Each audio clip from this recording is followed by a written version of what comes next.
Hello, my friends. It is absolutely fantastic to see you for yet another video. And as you can see, I am currently in my official Antifa uniform issued to me by the founders of Antifa. My friends, we have got a situation going on in this country as the government is now waging war against inflatable costumes all over the country. And we are going to talk about it in just a minute.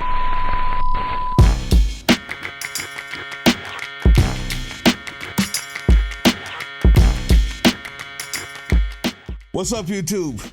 Drill Sergeant here. And you may have seen that this is a special one. We have somebody back yet again. Not only has he been on Sons of Liberty, not only has he been here more than once, I believe, and I was on his channel, but you're looking at Josh from The Enemy Within, who has now reached the 100,000 view mark, subscriber mark. There you go, 100,000 subscriber mark. You know, I'm not jealous. Come on. I'm not jealous at all. I mean, it's not like when he came to me, he had less subscribers than me, and then a few months later, now he has 100,000, and I got like 10,000 more. I'm not saying that, you know, anything's wrong with that. I'm not mad. I'm not upset. I'm just joking. I could not be happier. Josh, from The Enemy Within, man, how are you, my friend? Good, man. It's good to see you. I'm doing well. Apparently, I don't know. It seems to be working out. But yeah, it's good to see you, man. On that note about you had more subscribers than me. I did that 100,000 subscriber video where I thanked people that helped me along the way, and I meant to put you guys in it. Sons of Liberty, Political Drain, and bro, I completely forgot. You guys were the first people that reached out when I was very small, 10,000 subs maybe, and said, "Hey, let's bring you on and talk to you." So thank you guys for the support you showed me when I was much smaller than both your channels. Man, well, that's appreciated. I wasn't even looking for it. I was just so happy. I was watching the creep up. It was like a few months ago. It was like, oh, we might get there really soon. And then it kind of just plateaued. And I was like, are they going to do it? Are they going to do it? So I was one of your fans, like literally just watching, like counting the days, like, is it going to happen today? So I was completely invested in it despite me or anything else. I just am so happy to see it, man. Listen, I got you on for a specific reason, of course. Like we're in a time that the bad things are so numerous, but the indicators we don't know as much because we're worried about people getting pulled off the street. We're worried about people getting shot by ICE in the face. We're worried about going to war with Venezuela, and we can talk about all of that. But that is something that I think is being missed, are these indicators, these things that only people in the industry know. But I wanted to first start out with what got you to 100,000? What are people tuning in for? That's a tough thing to figure out. I'll try to answer that. Of course, obviously the support I've had along the way. You guys, I got a guy I work with pretty often. I don't know if you've seen him, a Canadian content creator called Guard the Leaf.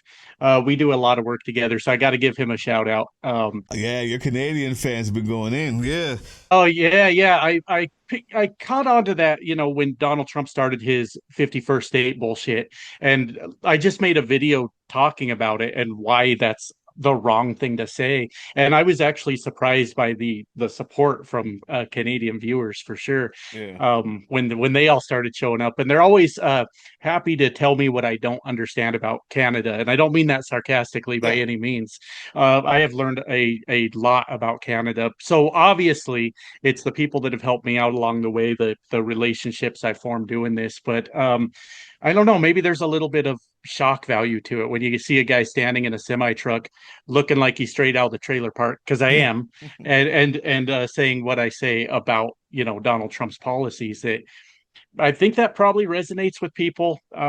Maybe the unscripted, I screwed up, oh well, we're rolling with it type of thing that we do over there, you know. I'm starting that today. That's my new mantra. fuck it, we'll do it live. It gets me in a lot of trouble because sometimes I say shit I didn't mean to say, and Yeah, then like I got to come back the next video and be like, "Hey, I researched that after my commenters jumped all over me, and said, bro, you got this completely wrong." But then there's other occasions where I go, "Nope, I'm not backing down. I yeah. said what I said, and I'm sticking to it." There's been a few occasions of that, so yeah, I don't know, man. I am just shocked that I got that far. I was in my truck the night it happened. There were a lot of people, thousands of people watching my subscriber count.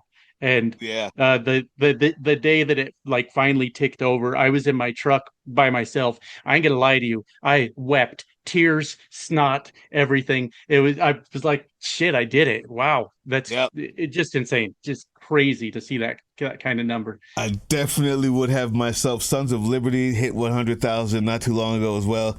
So I'm trying to get my way up there, man. But just congratulations on that. So all right, we can get back into that. Let's get to the expertise. What the hell is going on, man? There's new tariffs every day. Canada comes out with a commercial, and all of a sudden, once again, it's another tirade, an orange tirade by the orangutan. Oh no, now we're doing more tariffs. Everything's up and down. It's so hard to know what's going on with the economy. One of the best ways to figure this out is the supply chain. I want to know your assessment. You can talk as long as you want. I've seen a whole lot of specific things that you've been talking about on your channel. For the people who don't watch, for the people who are just tuning in here, give me the rundown. What are you seeing? What are the indicators, good or bad, causes and effects as you see it? Yeah, sure. Let me give a little bit of background. I am a truck driver. I have been for about 12 years. Done the owner operator, lease operator, company driver, negotiate with brokers, though everything you can possibly do. So I got a little bit of experience Mm-hmm. in this field. And I was sort of ringing the alarm bells months ago because my years of doing it, you start to see there's patterns to how this all works, and you start to see things are out of line. They're not how they used to be. And for me, it was seeing truck stops that were full when they should be empty. There's Mm-hmm. certain times a day, like one of the things I talked about was it was 10 a.m. on a Monday morning, and you couldn't find a parking spot in this truck stop I was in. Truckers were having breakfast. They were talking about how they haven't got a load sent to them yet. 10 o'clock on a Monday morning, that truck stop should be empty. you Yeah. know but then I'm seeing stuff like it's a evening, anytime in the evening, the truck stop should be full, and you're starting to see, well, now these truck stops are starting to be empty. I don't know if you saw one of the videos I I saw that recorded. exact one you're talking about, right? Yeah, it's definitely a supply chain issue. That's all it comes down to. That truck stop that I showed on video is a very popular truck stop. It's a very popular route between Colorado and Texas, Mm-hmm. and that place was a ghost town at 9 o'clock at night. Well, a year ago, you'd go to that same truck stop, and you'd be lucky to find a parking spot. Period. That time of night, no matter what day of the week that it is. Yeah. And if you're not seeing that, you I mean, you kind of have to assume that there's just not as much freight moving between those points. And I've got to the point now, if I'm ever going to Texas, I don't even worry about what time of day I'm parking the truck anymore.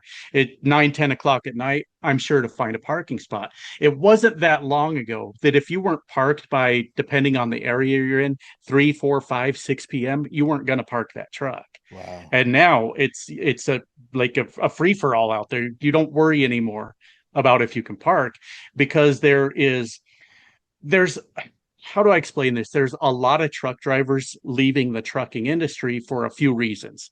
Some of the reasons is Donald Trump trying to cover up the destruction he's doing to the supply chain. So they're going after the non-English speakers, the English language proficiency. They're literally pulling over truck drivers to test at way stations if they can speak Are they English. still doing that? I thought I that don't that know was that like they're some still doing one it. of his stupid things that he announced, but then never followed through with just I to appease racists. They definitely did it. They definitely Wow. did do it, and I would imagine it's still going on in red states for the most part. And another thing they did was they got rid of, or they're phasing out what they called non-domiciled CDL. And a non-domiciled CDL is a person that's in America legally from another country that has obtained their CDL. They're here legally. You have to be here Yeah. legally to get a non-domiciled CDL, and they're phasing those out. And when they expire, they basically can't renew. And that's going to be 200,000 truck drivers lost from the supply chain because of that. And a lot of people tell me that's going to save us jobs. That's going to give us Americans jobs. But you're not seeing the indicators that trucking companies are looking for drivers right now. And Mm. that's where you go, no, that's not. They're not clearing up American jobs. They're hiding the fact that they're crashing the supply chain by getting a guy that doesn't speak English very well fired first. It's Mm. only a matter of time before it hits us, you Right. know. But if it were true that America was losing 200,000 truck drivers, which is true, and we needed those truck drivers in a good economy, you would see like grants from the government for people to get their CDLs. Mhm. You would see trucking companies with just extreme recruiting campaigns everywhere you look. Massive sign-on bonuses, and you're not seeing that either. So the trucking industry is not even looking to replace 200,000 drivers. That's a lot.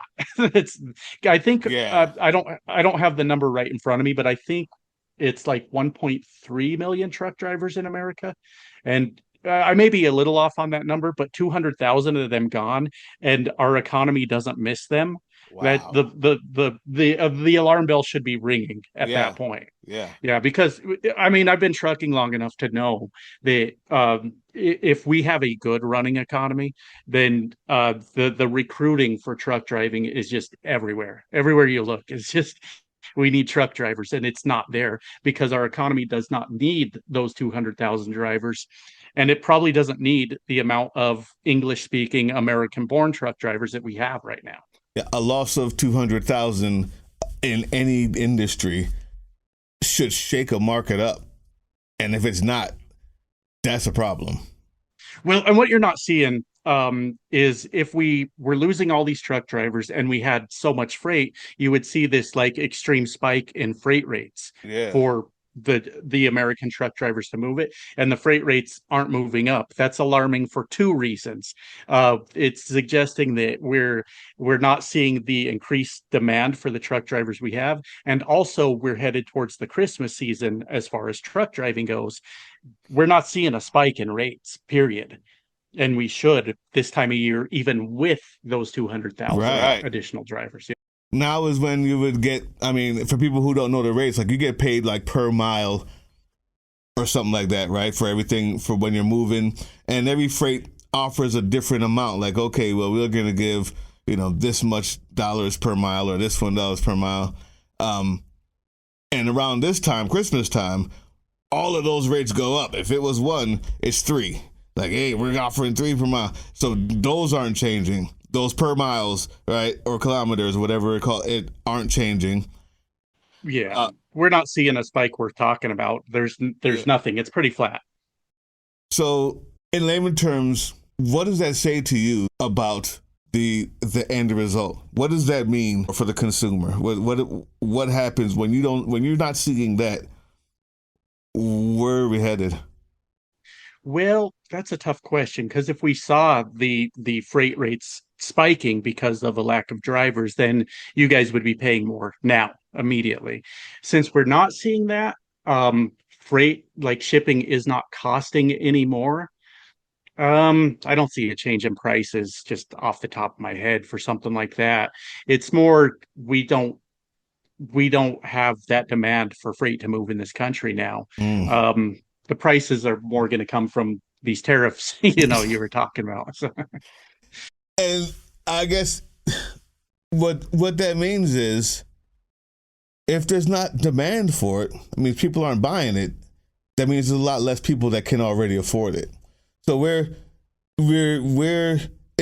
that says to me is there's a lot of people who are without either jobs or without enough money to sustain the buying power that we used to have, right? That's what it would say.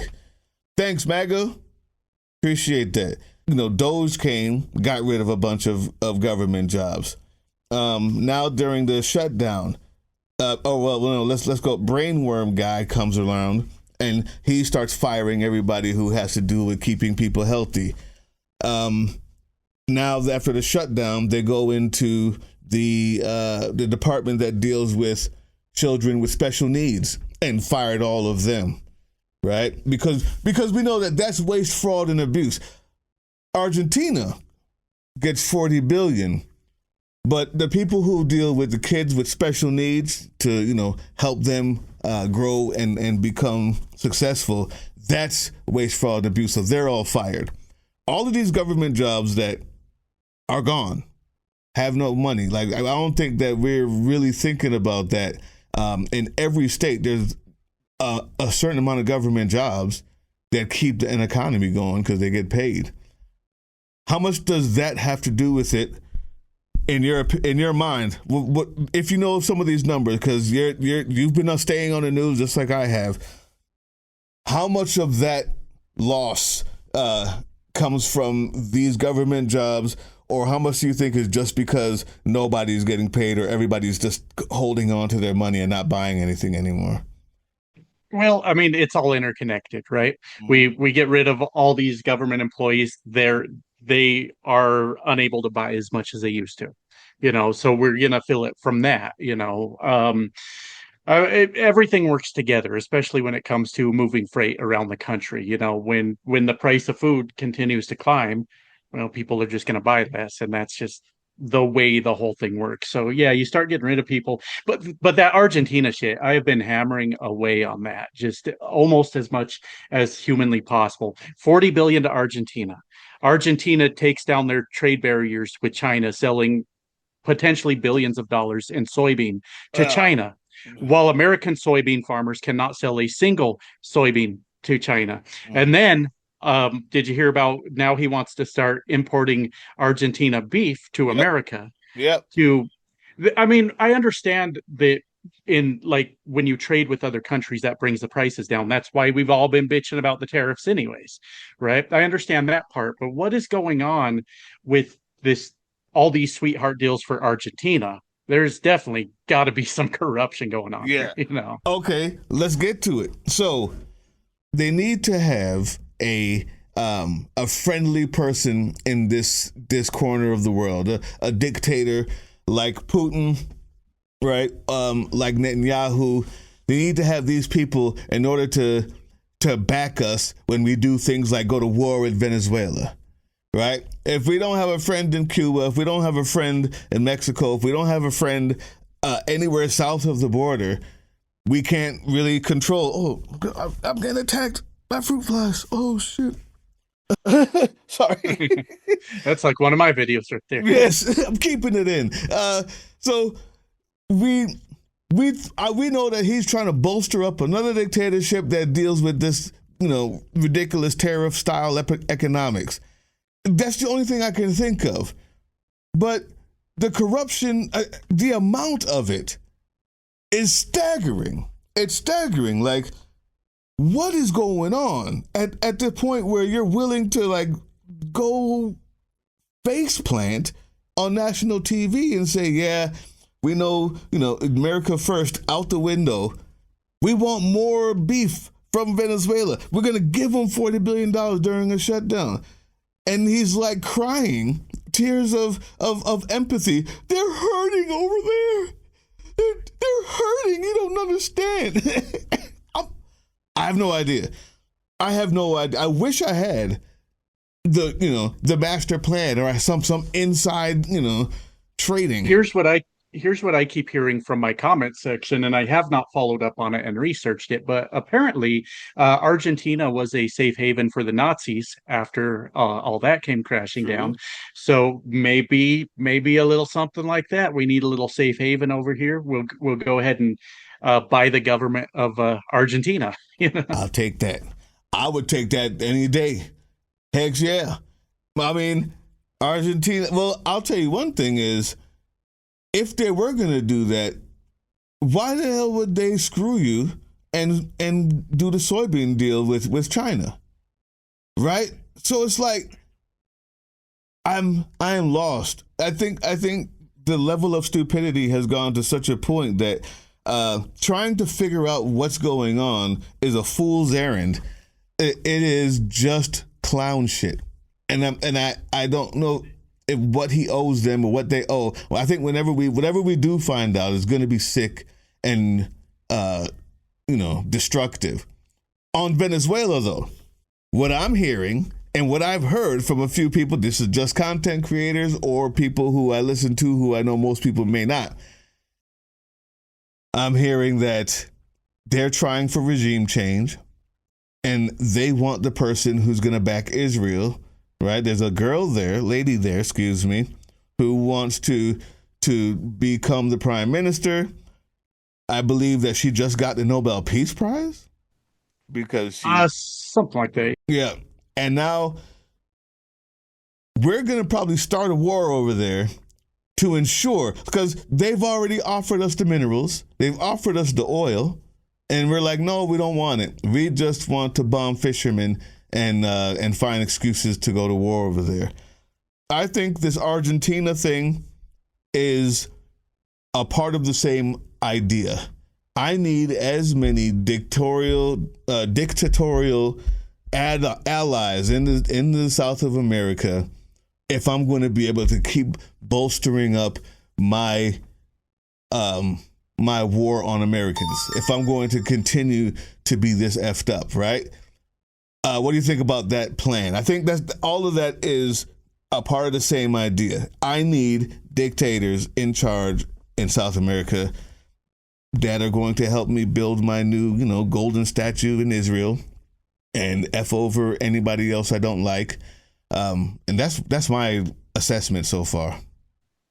Yeah, I mean, I think it probably has merit, of course. Obviously, we have to look at what's happening because, yes, Donald Trump is involved in a war with Americans. How you think I got my channel name? Yeah, but like I heard the estimates, the government shut down because Donald Trump and the Republicans won't let us have somewhat affordable health care. And I heard the estimates to extend the Obamacare tax credits are somewhere in the range of $38 billion. Yeah.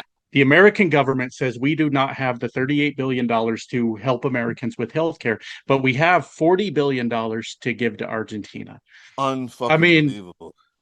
Yeah, I mean, I don't know what else to say. Is there's obviously some corruption. There's obviously future plans being made. And I guess I'm just along for the ride with that one. See what happens. I think the bigger issue is we know that there's a corruption. We know that there's a clown show. We know that these motherfuckers are out there to destroy us. Who is still backing him? What do you do? At what point do you say, I got a letter, I could show it? My wife is worried if we show the people how much we make. So I'm like, okay. But literally it went from a double-digit number to a quadruple-digit number. We got the letter. It says we're going to, at the end of the year, if the tax credits don't come back, it's going to be $1,620-something. And before it was less than 50. And, my son goes, well, then how are we going to do this? Because we talked politics with him. And I said, no, we can't do that. It just means we won't have it. And everybody's getting these letters. We're not the only ones. Who's still supporting this? I'm baffled. Yeah. I had a theory about it on my channel where I talked about, let's see, the farmers are going bankrupt. The ranchers are now worried about going bankrupt. We're seeing job losses month after month. We're seeing increased cost to your health insurance premiums. There is only one thing Donald Trump offers to his base at this point, and that is open racism. Period. There it is. I was going to say that, but I'm glad you did instead. And whoever this is that keeps on texting me, I swear to God. Yes, that's it. That's it. The only thing that you've gotten so far is brown people getting arrested and abused and thrown into prison. or in foreign countries. That's all you voted for if you're saying that you got it. And basically it was like, yeah, I'm getting exactly what I voted for. And when you try to go down the list of things, it's just, Biden had open borders. So he's closed the border. He stopped fentanyl. Has he? I'm not sure about that. What do you mean? Like, only thing that you've seen being done is black people and brown people getting hurt. And he's like, yes, I got everything I voted for. Yeah, that's all there is to it. And on that note, the people that scream Biden had open borders just drive me nuts, because that's just simply not true. It's not true at all that the borders were wide open. I mean, I don't know what we're talking about, but to me, it's an interesting time. Scary, sure, but interesting. We get to see how far people will go down, how much of their own livelihood they'll give up just so they can be openly racist. Like that. Yes. That's it. That's the only thing left. There's not a single thing that he offers to the American people at this point. Oh my God. I don't know when it'll stop is the hard part. Like you say, how much are you willing to give up? So I said the same thing before, that the Epstein thing, what people are like, they're going to change, like they're seeing something. And I said, you know what, we got to push it because it gives us more time to plan. And as long as we can keep them on that, but it's only going to be a matter of time, because they're going to end up saying that it's a part of a master plan. Because the idea is he's from God. God can't be wrong. And everything he does is good, and anybody against him is evil. It doesn't, everything else that you say that goes around that doesn't matter. If whatever he does, bad or good, is good. Everything he does is ordained by God. And when you have that belief, like when he said he could shoot somebody in the middle of Fifth Avenue and murder somebody, and he would still have the same amount of people, he was 100% right. He was 100% right. We'll see. I mean, we've got so many things that I find interesting, but like I've already mentioned, the farmers going bankrupt, the ranchers worried about it. I did a video covering a rural hospital closing just a couple days ago. We're starting to see that happen more and more. The SNAP benefits will be ending here on the 1st if they don't reopen the government, which, I mean, the facts are the facts. That's the red states tend to lean on those more heavily. So I guess we'll see when they're out of a job, when they're bankrupt and they're going hungry. Do they still feel like everything he's doing is right? And that just, I guess, remains to be seen, because we do see the farmers every once in a while saying, I didn't vote for this. I'm going broke. I'm against what Donald Trump's doing.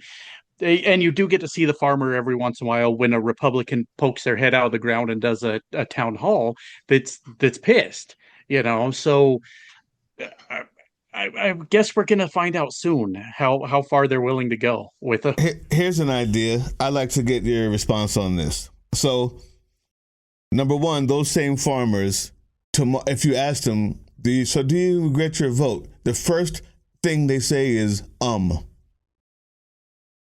not hell yeah. Oh my God, I would never. What did I do? It's never that. Even in the midst of a decay of their lifestyle and a decrease in their humanity and everything that they own and love, you say, so, now how do you feel about your vote for Donald Trump? Well, that lets me know right there. Yeah, you're going to complain. But if tomorrow you had to vote Republican or Democrat, you hate the other things so much, you've been so indoctrinated that there's not enough of you that would change in the midst of rotting cabbages at your feet that could put the check mark next to a D without having a heart attack, because you've been so your pulpit told you that you go to hell. Your parents told you that they'll disown you. Your community tells you that, there's no possible way. You just can't. And you've got Stockholm syndrome at this point. But there's another side of this. Here's what I want your response to. in France, in Italy, in Germany, in the UK, something happens in Palestine, boom, it's 100,000 in the street, 200,000, boom, it's 1 million, boom, they're there. No, it is not, there's not an organizer, there is no indivisible or 50-51. The news comes out, motherfuckers is outside the door looking around like, you going? You going? I got the ride. And they're there. Somebody changes a stop sign shape. And they're in the street. Somebody changes the font. This is actually something. Somebody decide they want to change the font on the road signs. Motherfuckers were throwing bottles and Molotov cocktails on the highway. Like, don't change my shit. If you even say I'm going to raise, we've got to raise the retirement age by 2 years, expect mayhem in the streets, right? There's a reason why. All of these places have had dictatorships, either on their doorstep or in their country. All of these places have had mass deportations of the bourgeoisie, when you're talking about Mussolini, or of the Jews in Germany. All of these places have had bombs flown over their border and dropped onto their places, have been hungry. We have hungry people. They have hungry countries. In this country, we've never known what it means to wish and plan and hope that the UN would come and save us. That's why we still can't imagine what it would be like, how much we need to fight, what we're going to need to do. We're not there yet because we are a product of our own richness. We've always been the person people's calls to come save them. Then we stay there and we occupy them, of course. But whatever it is, we don't have that yet.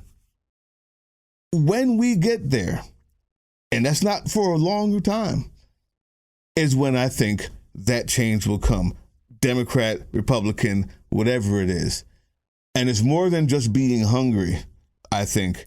It's going to take that level of dehumanization and watching everything burn until before we go, holy fuck, I've got nothing left.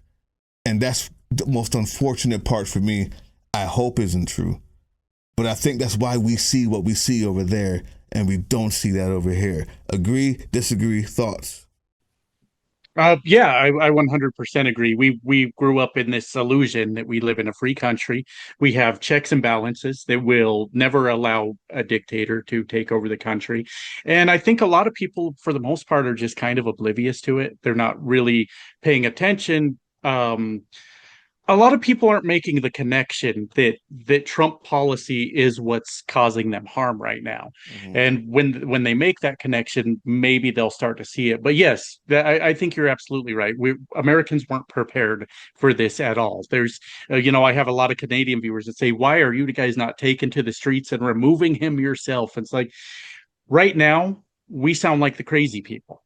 We sound like, the tinfoil hat lunatics out here ringing the alarm bells. And to anybody that's not paying attention, it just sounds like hyperbolic, like we're just making the whole thing up.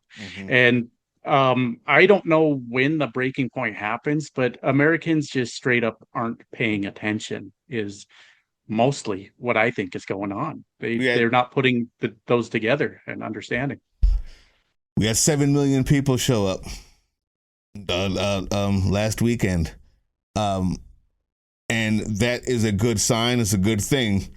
I'm wondering when we can get 2 million in one place, like the White House or Washington somewhere. What are you seeing as far? So I don't know how long it will take, but there's another side of that, and you are a lot closer to it than I am. That connection between Trump and what's happening. The reason why they're not seeing it is because it's a constant undermining when they turn on the TV, right? Or the radio or whatever. What is that landscape looking like? Has it gone down? Is anybody's mind on the road, truckers are you've been telling me forever that there's just a high amount of this red wave there. We used to talk about you see less signs in Missouri, right? But how does that seem? What's the feel you get from? Is Fox News still working? Is Newsmax still working? Are they still when that connection will be made? Is it closer or further away? Are their propaganda stations still working as well as it was 6 months ago? Well, I'd ask the other truckers how they feel about it, but every time I go to the truck stop, the goddamn lot's empty, so I can't find anyone to talk to. I'd ask them how they were feeling if there were any around. Yeah. Oh, man, um, that's from so from unfortunate. but from my observations, yes, I around the country, I've seen a massive reduction in the Trump signs, the Trump flags, the Trump bumper stickers. Walking around the truck stop, those guys used to love their Trump merch. They'd be wearing Trump t-shirts all day, and you couldn't walk through a truck stop without somebody talking about Donald Trump and all the great things he's doing for America. I don't even remember the last time I heard somebody talk about Donald Trump in a truck stop. That could be because there's hardly any truckers out there or because Mhm. they're finally getting the message. I'm not really sure. Now, I do hear in my comments from other truck drivers that say things like that they how they lie to themselves, Yeah. right? And they lie to the rest of us, and they'll try to tell me that everything I'm saying is fake because they personally are doing better than they've ever done on the road with Donald Trump. And the numbers just don't support that. For one, we're limited to a 70-hour clock over a 8-day period. You just can't do more than that. So legally, you can't do better than you've ever done. But when you look at the freight rates, it's just not there. I don't know what they're talking about. And I think it's just lying to themselves, trying to convince themselves, because truckers have a habit of doing that. We isolate ourselves in a box for all of our life, and we want so desperately to Touche. convince ourselves. Yeah, we want so desperately to convince ourselves that we made the right choice. So every truck driver out there works for the best trucking company. Hmm. Every truck driver out there makes the most money he's ever made in his life. Oh, And it's gotcha. all just us coping with Gotcha. what we've done with our lives, right? So I know that was long-winded. There's No, no, not no. enough truckers out there to gauge it. And as far as like Trump merch and proudly talking about Donald Trump in every truck stop, there's a noticeable reduction in that going on. Is there a noticeable reduction in on the TV screen? Is it still always on? No, I mean, yeah, when you're talking about like Yeah, Fox News in the truck Fox stops. News and the truck stop. I saw Newsmax at Waffle King or Waffle House on the way to Tennessee one time, and I was like, they're putting Newsmax in the restaurant? Like, not even Fox? Like, we need to leave quickly. Like, we might get hung out here. Uh, but it's just the same. None of that has changed. Yeah, no, I think that how Fox News likes to boast about their ratings. We're the biggest news network out there. They're literally playing to millions of empty truck stops right now. If they turned off their damn TVs, you'd see a noticeable drop in their ratings. But no, I mean, I believe that a lot of people are the Fox News is still playing. I believe a lot of people with too much time on their hands driving the truck are still listening to right-wing propaganda. That hasn't really changed, I don't think. But I don't know if it will. I really, really don't know if it will. We had a discussion the last time, and we'll wrap it up soon. I just want to thank you for coming here, but I want to go over a few of the predictions that we had the last time. I went on your channel. You were talking about martial law. This was when Trump was just, shaking his dick around. Well, trying to holding it like this, trying to shake it around, and he, according to Stormy Daniels, and he was going to LA and was going to, bring the martial law there, or not martial law, but bring the troops in. And you had a question about, well, is there going to be martial law? And you brought me in as someone who's been in the military to ask about the nuances of it. In the predictions, I said something like, well, it's 50-50 that it would actually be a big martial law thing. Like, it may not be tomorrow, but they're showing the signs and they wrote it in black and white. So at some point, it's going to be it will happen, unfortunately, in my assessment, unless we fight back to the point where every single time it even gets close, the dictator who needs the visual, right, won't be able to get it, and they'll always be at the precipice of it. But at some point, I think they'll end up doing it. That was my prediction. So far, it has come to, I would say, naught, right? Maybe. What's your assessment of that prediction? When you asked me that question, and I said it's 50-50 every time. It may not be tomorrow, but it's inevitably going to come. How much are you still believing in my words at that point? Now, seeing where we've gone since then. I think overall, you probably got a better understanding of this than I do, but overall, I think the country, like the judges and, Gavin Newsom and JD Pritzker, people like that, have done a pretty effective job of holding that off. What stands out to me is when they brought all the generals in, to make a big spectacle out of that. I don't think they got the what did you call it? Like the optics that they wanted on that. I think they were expecting the generals to be standing up, clapping, cheering it on, and when they sat there just stone faced, like doing their job, I think they lost a lot of ground in that one, and I could be misunderstanding that. No, you're 100% right. Not only are you 100% right, but here comes the part that I say, why I said 50-50 every time. Now all the ones that won't do it are retiring, are leaving, or getting fired. So the slow walk to getting the people that will say, hell yeah, let's do this, right, is taking a lot longer because of the fight that we're putting up. But I still think that we're at the exact same place because there's just too many chances being had, and every single time that one of them gets fired or one of them leaves, that's a chance for the next person to come in who didn't leave and who didn't walk away, means that he's on their side, right? But I agree with you. They're doing a pretty good job. Here's another thing. Another prediction. A few of those predictions have already come true as far as ICE and who they're hiring. Now we just know it's J6 people. Like they're fat, they can't run, they can't pass drug tests, they can't pass open book Constitution tests. Period. I mean, MAGA, what do you think of that anyway? Right. One of them couldn't pass a roadside sobriety test with his kids in the car. Oh, God, you saw that. Oh, give some catharsis here, sir. Tell that to the people who haven't seen it, because I haven't covered it yet.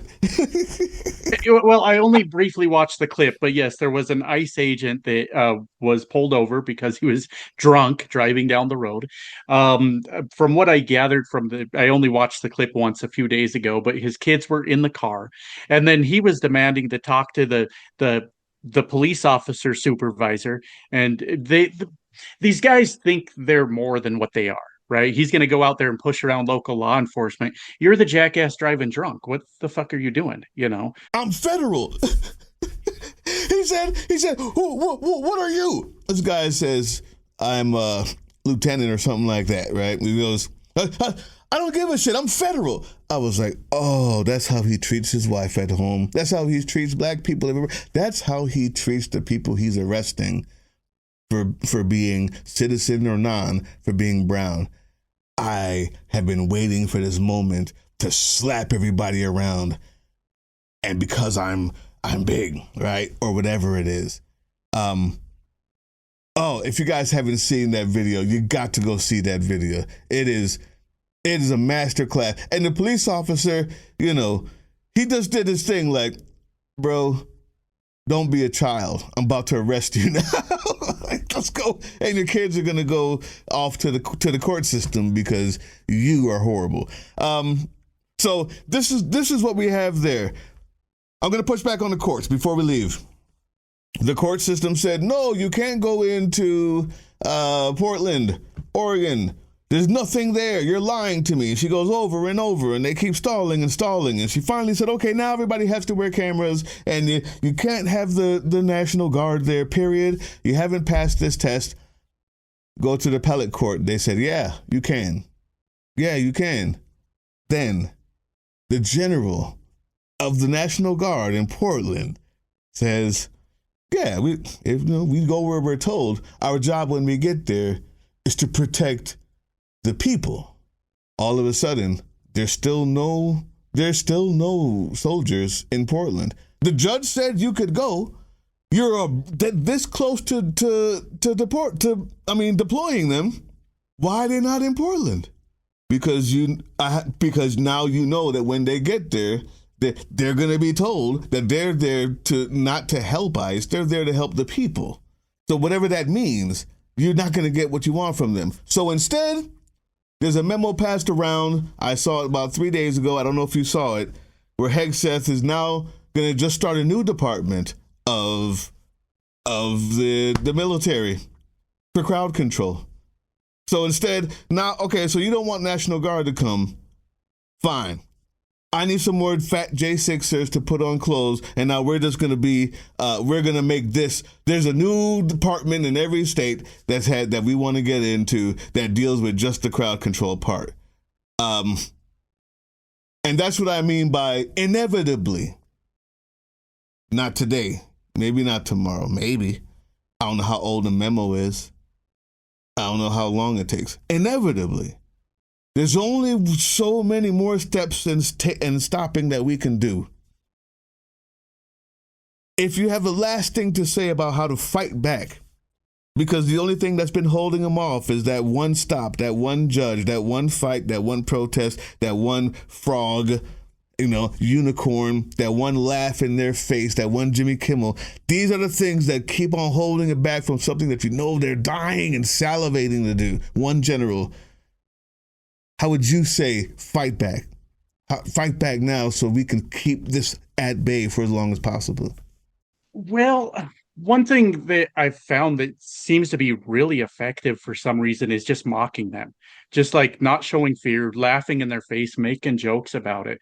Like, I don't have the answers for how we altogether fight back, but I think a lot of what they prey on is like our fear. Like we're scared of you. Well, I'm not scared of you. I'm in my 40s. I'm a trucker. I had a good run. You don't scare me. And the constant mocking everything they're doing. That answer would obviously change if they actually came to like taking shots at American citizens. Then that's a completely different answer at that point. But on that note, I think kind of our saving grace sometimes is, yes, these people are evil, but they're also fucking idiots. Yes. So That's because they're so because they're so dumb, they are constantly making missteps all the time. The whole inflatable costume thing. I don't know if you saw me squeeze my old ass into a T-Rex on a video. No, I didn't but see that. No, I missed that one. yeah. When you have all these inflatable costumes out there standing like toe Wait, to toe with ICE. hold on, time out. We're not just gonna gloss over that shit. You did what? You got into a T-Rex. All right. So and it was super horrible because I planned to do a whole video in an inflatable T-Rex costume. Oh, So I yes. went into the only Walmart that was on my route where I could park a truck. And I went in and all they had was kid sizes of these T-Rex costumes. Mm-hmm. But it says one size fits most. And I'm not very tall, you see. So I said, you know what? This is going to work out just fine. Yeah. Well, it didn't. It did not. It did not. I stuffed myself into this T-Rex costume. I had my head poking out of this neck hole, and the T-Rex head on top of my head. And I was going to do the whole video like that, but 30 seconds in, I was gasping for air. I had to stop the damn video and take the costume off, and I ripped the damn crotch out of it. And $50 for a 30-second intro. Oh, no. No, I mean, I don't have all the answers to this. Like I said, it dramatically changes the minute they start actually firing weapons at American citizens. That changes the answer. But for right now, mocking them, not showing fear, standing up to them with these protests, is all we lose some of these battles, but overall, it seems very effective so far. We're almost a year into this presidency where he clearly wants to take over America. And the fact that we've held out this long, I feel like it's impressive, but it is. It is impressive that we've held out this long, only because we just found out in January how bad we were. There are people who thought that this would not last, 4 weeks after Doge. Like, that's it. They're going to rebel. Me knowing what I know was like, we're in for a long 4 years. That's when I started the special operations teams, right? Like, I already knew we got to start building up. We got to start building chains of help and resistance. We got to start finding ways to go from the shadows to fight back and be prepared, because we got at least a year and 6 months before it gets bad, right? And so I would like to push this. It is working. And when you say if they start firing at people, that answer changes, I would say the answer stays the same. Because why it works is because they are hoping. Why they go down there at nighttime and start throwing cans of gas so it looks like smoke is everywhere, and then Fox News shows up and takes a picture, is because if it doesn't look like that, the minute you fire on someone, there are going to be the same 30% of the people who can't wait to put them in gas chambers, period. They don't care. They want to see the bloodshed. But there's the 70% of the rest of America that will say, I just saw someone die. The response that we got from George Floyd was that. We had Tamir Rice shot. You had Breonna Taylor shot. You had the poor young man in Florida shot, and his guy ended up being a superstar. The guy who shot him, George Santos or whatever. I don't remember his name. Who cares? The guys. There was just black shootings after black shootings. The video of the guy calling for his mom while dying is what turned the tide. It sucks to say this. I can only give you the truth. The moment that those shots come out, if you continue, this is why the civil rights marches won. This is how Gandhi won. This is how it has been won in many places. Once those things come out, the blood starts, and the blood does get shed. You only have 1 or 2 times to fire that weapon before you lose all of the people who are like this right now. They can no longer do that. And the minute that happens, though, that 7 million turns into 15 or 20, right? Or is just a constant blanket of human beings at Washington talking about, I saw you kill a dinosaur, a frog, right? I saw the blood, and we watched it, and the camera was on it. Like, I think that it stays the same. I think that the consequences are tough, but I do think that changes it. That mocking in the face of adversity and death and cruelty does work. I'd like you to say one thing on your channel, if you could push this. November 22nd, we're all going down the removal coalition, Sons of Liberty, Cliff Cash, the Jessica Denson, and way more Flair. These people who've been doing the good work are going down to Washington, D.C. to go inside the Capitol again. Direct action in the Capitol, in the doors, in the offices. And if we have 1 million people down there instead of a couple hundred like last time, I think that type of direct action will work. I would love for you to just let that be known. Help us push that. It's the Removal Coalition, November 22nd. And I know it's late. I'm not a fan of that date, to be honest with you, because That's a tough time to do it, but that's what it is. And so that's what we're doing. I would love to see as many people down there at that Capitol doing the good work and in their faces, not just in a park, because that's where we're going. We did it last time. They have to allow us in. We're not, there with gas masks and flagpoles hurting and trying to stop an election. We're there doing what we do. It's our home, and it's our house.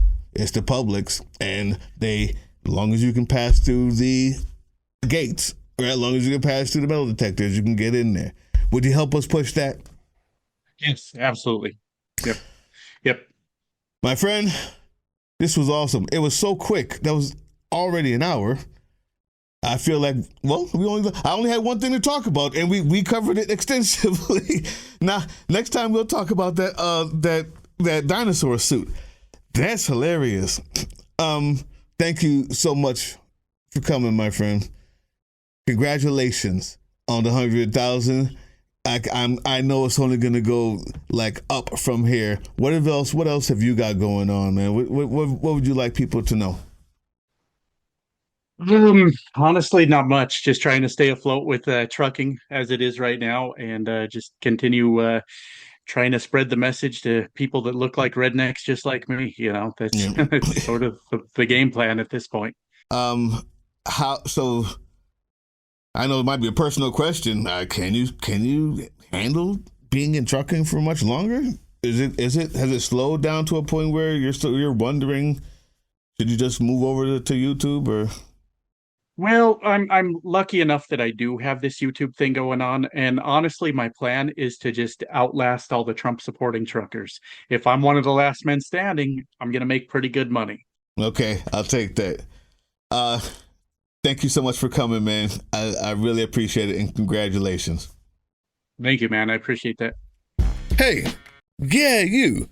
Before you click away to watch someone unbox a tactical toothbrush, let's talk about something real. Political Drain isn't just another content mill. We're a digital front in a very real war. Not with bullets, but with ideas, with action, and with solidarity. We pair urgent news with critical education. And we build community around actual resistance, not the hashtag kind. The kind that moves. But here's the thing. None of this is free. It isn't. Behind every video is time, labor, research, and some weird guy asking if we're going to pay the hosting bill. And yeah, some of that money goes to things we can't necessarily say out loud. If you know, you know. Let's just say our special ops aren't Call of Duty LARPers. They're people making real moves to protect, uplift, and organize. You're not just funding a channel. You're funding a resistance network in a world where capital still calls the shots. Unfortunately, in a system built on artificial scarcity, even mutual aid has a price tag. And if we want to grow, if we want to win, we need your help. We need your help. So if you've got even a few bucks to spare, toss it our way. It's not for ads. It's not for merch drops, but for people making moves in the shadows so others can do it in the light. It's just us and you. So fund the mission, fund the fight, fund the future, because nobody's coming to save us. We save each other. That's how this works. Follow us on all these things you see here, and our link tree is in the description. Maybe even get some merch.